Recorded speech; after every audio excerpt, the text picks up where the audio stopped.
9:01 p.m. Eastern Time. Okay, and today's date is September the 27th. Now, I'm going to set the record straight, and I don't want to hear nobody no more. Media, this is to you too. I'm going to let you all know how they was all found. Okay, let's start with my niece. We're going to start there. And the reason I'm starting with her, because after I did my investigations, I believe that Bobbi Kristina was the aim first. Bobbi Kristina was the aim, and they wanted to kill Whitney afterwards while she was at that Beverly Hilton. They wanted to say that they found Bobbi Kristina in the bathtub, and then Whitney Houston committed suicide. But that is not true. That is not true. None of that happened. None of that happened. Bobbi Kristina came out of the bathtub at the Beverly Hilton. Okay, but she was the first one found at the Beverly Hilton. Yes, you all didn't know that, but I have a lot of stuff coming out in the book. But I'm going to briefly tell you. I'm going to set the record straight and let you know that Whitney fought for her life. Bobbi Kristina fought for her life. Bobby Jr., I don't know.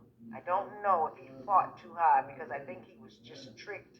Somebody spiked his drink or food or something, because little Bobby Jr. was clean. Okay? Seriously. Okay, now let's start with, matter of fact, no, let's start with Whitney. We're going to start with Whitney Houston. Whitney Houston's body told anybody, upon looking at it, that it was foul play. Okay, don't get it twisted. No. Whitney Houston, I counted at least 10 gashes in her chest alone. She had marks up and down her legs.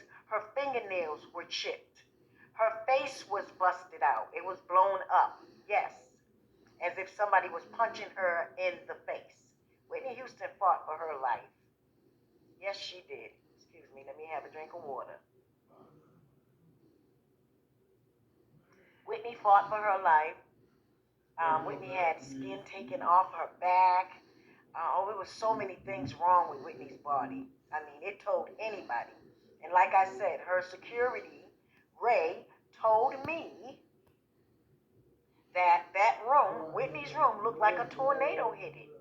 So it was a fight. It was a struggle. Okay? Yes, it was. Pat knew this. Gary knew this. But they also did something else when before the authorities got there to the hospital with Whitney. Pat and Gary staged the scene. Yes, I have an eyewitness that was there that watched them go in and out of the room after Whitney's body laid there, and they were taking things out from one room to the next. Pat and Gary did this. So Whitney's body definitely denoted that there was foul play. Okay? All of her bruises told us what happened in that room. Whitney fought for her life. There was no drugs in her system. The coroner report states that there was no drugs in Whitney Houston's system. Okay? So let's stop saying that she died of an overdose. I'm sick of seeing that in the media. That's not the case with Whitney. No, she didn't have any drugs in her system. Bobbi Kristina was beaten in her living room. Go and look at the police report. Bobbi Kristina was beaten in her living room by Nick Gordon. He beat her down with Danielle in her condo, Max Lomas, and Danielle. What's Danielle's last name? I got it coming out in the book, but that's okay. Danielle, who was somebody that Chrissy was not even friends with anymore. Okay, so what was she doing in my niece's house? Yeah, we're talking about all this in the book. Nick beat Chrissy down into like a fetal position. She was screaming and crying, asking him why was he doing this to her, because she didn't know. But it was a setup. It was a setup. Yes. Nick was told not to let her go out of that house and to do whatever it was he got paid to do that for. Okay? Yeah, that's the deal. Nick Gordon was not somebody that grew up with Bobbi Kristina either. No, he was not. He did not grow up with her. Nobody never met him. Bobbi, my brother, never met Nick. Okay, Nick was brought into the picture after Bobbi and Whitney's divorce.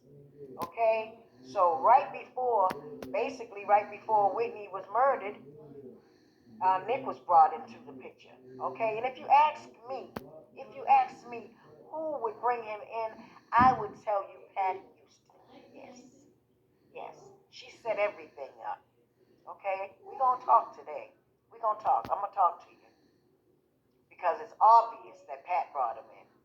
And when Nick did that to Bobbi Kristina and she was rushed to the hospital, because after he beat her and drug her up them steps, he shot her up with something and threw her in the bathtub and knocked her teeth out of her mouth. Yes, my sister Tina's here with me right now, reminding me of things. Okay?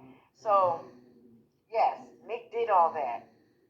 Also, I was getting ready to say something. After Nick did all that to Bobbi Kristina, he was on, I wanted to get his story. So my nephew, Gerard Brown, called him, and he was on a tape. He said, when Gerard, and I had 10 people in my living room. Some of Whitney's family was there, and the Browns were there, and some of my friends. So there are plenty witnesses. They all heard Nick on the tape. Gerard is on the phone with him, and he asked what happened. Tell me what happened. How did Chrissy end up in the bathtub? And he just went to talking all hysterical, and he was scared. He said, I'm not going down for this. I'm not going down for this. He said, I'm not going down for this one. He said, I saved Pat with Whitney. I'm not going down for Chrissy, because I already saved Pat with Whitney. So what did he save you for, Pat? How did he save you? Huh? Is that why he's not living right now? I don't know. Talk to me. Because Nick is no longer here to tell the story. Okay? So we're gonna keep this real. All right? And I want to say this. I hope that you all don't think that I'm talking with anger right now. I'm just being passionate about this because I am so tired of seeing the media talk about Whitney Houston. They're writing up things. They keep saying that she was murdered. Murdered, death by overdose. No, Whitney Houston didn't have any drugs in her system. Okay? So, and neither did Bobbi. Bobbi Kristina was beaten into that bathtub. And then when she entered the hospital, she snapped out of the coma quickly. She was not in a coma for a long time. No, Bobbi Kristina, every single time I walked in her room, me and my sister Tina together, Bobbi Kristina was up. Her eyes were wide open. And I asked the nurse or doctor, I said, she never sleeps. She was always aware and up. She wanted to know who was in her room. And she looked at her face. And when I walked in the room to see her, she said, She was so excited to see me. She kept trying to talk to me. The doctors saw this. They were like, oh my God, she's so excited to see you. She was trying to communicate with me. But she couldn't talk. But she was up. Bobbi knows this. Bobbi Kristina was up every single day. That girl was scared to go to sleep. She was up watching TV.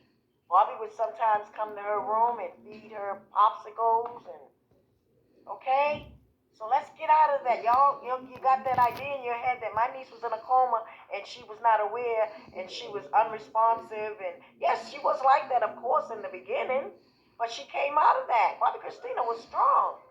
And Dr. Jolly showed them